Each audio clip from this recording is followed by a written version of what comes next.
Genesis chapter 4. And Adam knew Eve, his wife, and she conceived and bare Cain, and said, I have gotten a man from the Lord. And she again bare his brother Abel, and Abel was a keeper of sheep, but Cain was a tiller of the ground. And in process of time it came to pass that Cain brought of the fruit of the ground an offering unto the Lord. And Abel he also brought of the firstlings of his flock, and of the fat thereof. And the Lord had respect unto Abel and to his offering. But unto Cain and to his offering he had not respect. And Cain was very wroth, and his countenance fell. So here we see in the book of Genesis, Adam's two children, Cain and Abel. And Abel, he kept the sheep, and then Cain, he tilled the ground. And so he was farming. And so when Abel brought his offering, he brought the first, it was called the firstlings of his flock and the fat thereof. So he brought the best that he had. And Abel also brought an offering to God, and it was the fruit of the ground. And so God accepted Abel's offering, which was the first of what he had, and then he rejected Cain's offering. He didn't have respect for it, in other words. And so Cain was very angry about it, and his countenance fell. So he's just physically, his whole body and demeanor just, kind of fell down. And the Lord said unto Cain, this is verse 6, Genesis 4:6. And the Lord said unto Cain, why art thou wroth, and why is thy countenance falling from me? God, he already knew the state of the heart of Cain, but he's very emotionally close to people, and he asked Cain, why are you angry? Why art thou wroth, and why is thy countenance falling? Why? And so that, to me, that's very sensitive, a very sensitive verse, that he would be so specific to ask him why his countenance had fallen. So, okay, have you ever noticed in someone that you loved when it's just like their whole, their face and just everything, I'm not talking about like actors in movies who are taught these emotions where they're just completely, disappointed by something, but I'm talking about like that real raw emotion when you or a family member or coworker has such a disappointment, such a just discouragement that your whole face and their whole face and body is fallen. Very sensitive of God to ask that. If thou doest well, this God says in verse 7, if thou doest well, shalt thou not be accepted. And if thou doest not well, sin lieth at the door, and unto thee shall be his desire, and thou shalt rule over him. So here's God's, just kind of, you could call it an encouragement, but it's also a rebuke to connect it to each other, and just like God wants an understanding with Cain. If you do well, will you not be accepted? And so we see a lot of for us, most of us have been required to do some sort of schooling throughout our lives, and whether that be in a public setting or a private setting or a home setting. So most people have had some sense of that within a school situation, if thou doest well, shalt thou not be accepted. So some sort of a measurement of our achievement or our effort. There might have been other things in your life that is a measure of effort. You may have experienced bias in, the acceptance of your offerings, but God is not biased. He's never been biased, and so he just says it very straightforward, very straight to him. If thou doest well, shalt thou not be accepted. And if thou doest not well, so here's what happens if you don't do well.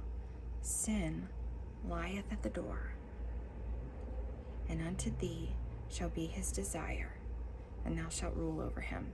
So if you don't do well, then there's that temptation to sin. So I guess first of all, I want to say to you that that we do give our first to God, and here's precedent for that. The best that we have, we give to God. So if we don't, if thou doest well. So if you do well, will you not be accepted? It's implied, yes, of course you will. And if thou doest not well, but if you don't, what's lying there? Sin lieth at the door. Now I want you to imagine how you lock your doors, and imagine just a prowler, and it could be an animal form or a human that just kind of would. What if something just lied at your was just lying at your door once when you had locked it, okay? So just kind of waiting, lurking to get you. So this is the comparison that God has to sin. If you don't do your best, if you don't do well. So if we don't do well, then it's like sneaky sin is just coming in to lie at your door, just lurking, like, can I get a foothold? Can I get a foot? Can I get this person? Because what it does is it says you're second. So when Abel, the first fruits, gave his best, he said, you're first to God. But when you don't do well, and God says, he would understand that it wasn't his best. It wasn't his best. Then that's where sneaky sin comes in, and it's lying at the door. It's just ready to take over. So, and thee shall, and unto thee shall be his desire. So sin's wanting to grab you, and thou shalt rule over him, and then you're going to have to deal with it. So when you don't do your best, when you don't give your first to God, when you don't give your everything to God, that best, then that's where sin gets the idea, okay, I'm going to try to sneak in, and I'm going to try to see what happens, because I can make that person my desire. I can make that person love me more, because he's already showed me precedent that God is second. Okay? So here was the whole point of this conversation. So, and unto thee shall be his desire, and thou shalt rule over him. So you're going to have to deal with sin. You're going to have to rule over it. You're going to have to make it an issue. But if you hadn't, made God second, if you'd done well in the first place, then sin wouldn't have been lying at the door. It wouldn't have been something that you have to deal with so harshly. So Cain wasn't so happy about this. Verse 8, Genesis 4:8. And Cain talked with Abel his brother.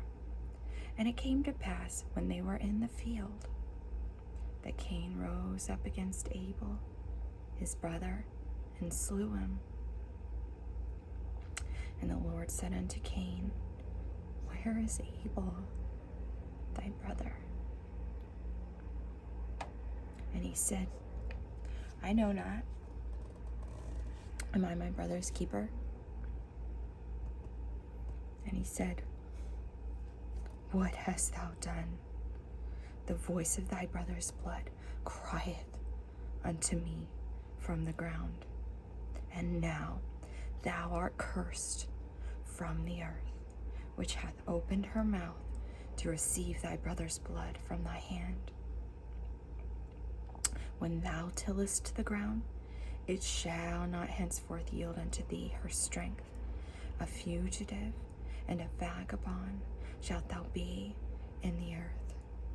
And Cain said unto the Lord, my punishment is greater than I can bear. Behold, thou hast driven me out this day from the face of the earth, and from thy face shall I be hid, and I shall be a fugitive and a vagabond in the earth. And it shall come to pass that every one that findeth me shall slay me. So we'll go back.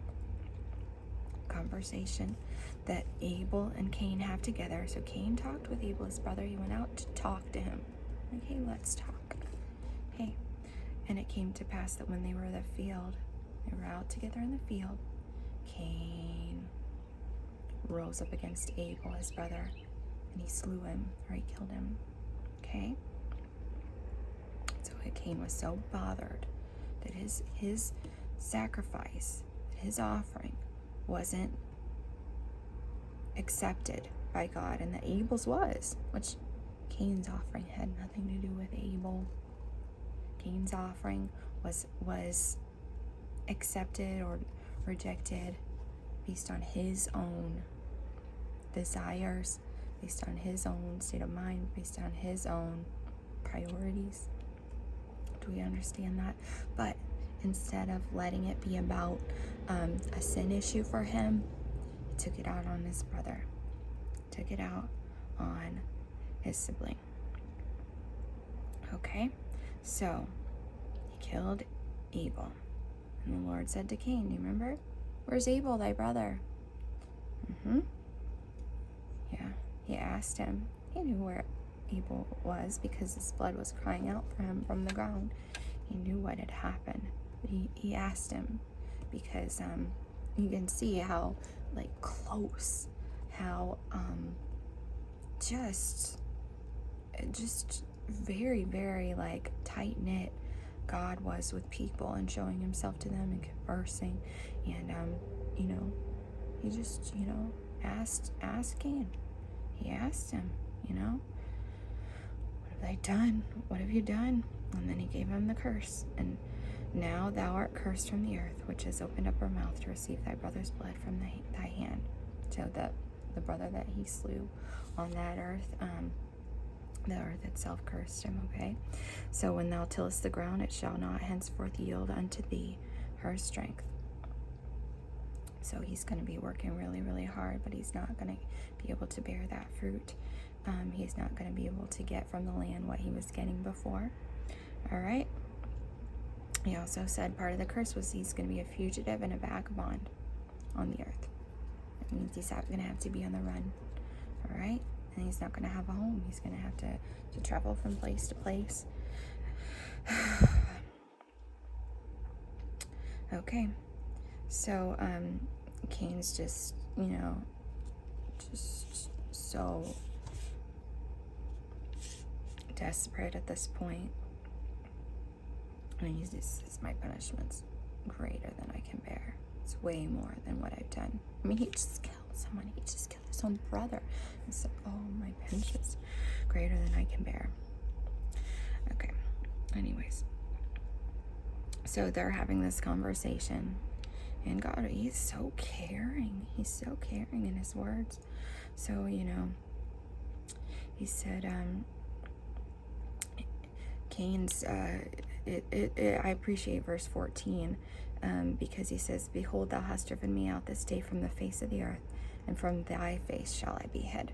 So he realizes that not only was the earth, was he going to be cursed from the earth, but it's from God's face, from the face of God, that he won't, that he'll be hid.